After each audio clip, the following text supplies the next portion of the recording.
Beranja akaimba kagamba byonna bye mwagala kola mu bikole naye temuzijjukiza lockdown.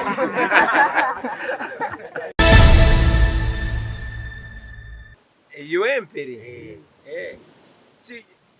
kineesimisa munange omuntu bwandootako bwabanga teyalose kibi omanya ayinza okuloota nga togiza omutuka yalose tuli mu studio. That's not a bad dream. It's not a bad dream. Keep dreaming. We should have dreams. I'm just honored that I'm in somebody's dream, you know. Let's see what the future holds.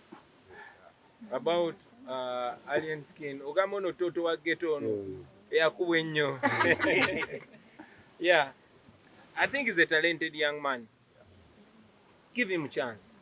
A deserving a chance. Fena tukula.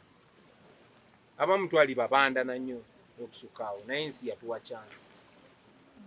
Nete tujajinga sinti wabulayo abatujajinga. No. Abatujajinga baliyo. Nene abatuwa chance. Nze gwolaba bampazi second chance nga bameka banange. So to transforminga netukula.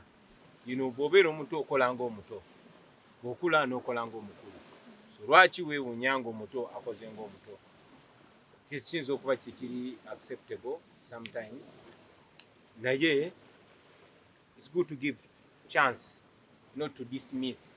Naddala kati ffe batoto ba ghetto obeeyo tebamanyi omwana wa ghetto ajaawo tomanyi waka gyakulidde tomanyi na gyayise kutuukawo naye n'atuukawo just nti atuusaawo bandooza a deserving a chance. Bw'aba anjagala kimpeesa ekitiibwa era nsanyuka nnyo. Magezi kigenyinza omuwa kopa ebirungi ku nze ebibi obikyawe era obyewale. You know, at least nze artist omuto yena bwantunulira alaba olugendo alaba bweki Katonda mpadde omukisa n'embeerawo nasooka okubeera sitandooza nga nyina emyaka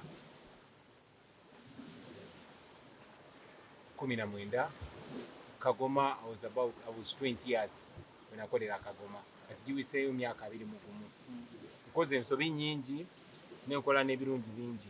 At least the example Joliaga ekino Bobby yasuula wano kwega feba artists nze n'abalala bannange tulinga ekitabo okisomamu n'olaba.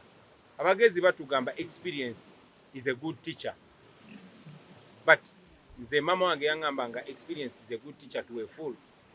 Smart people learn from the mistakes of other people or the successes of other people, you know. So bwe ndaba bano ba artists abalala naddala ba ghetto youth nga bwe nakyogeddeko sometime nti nange neeraba emyaka nga 2 egiyise.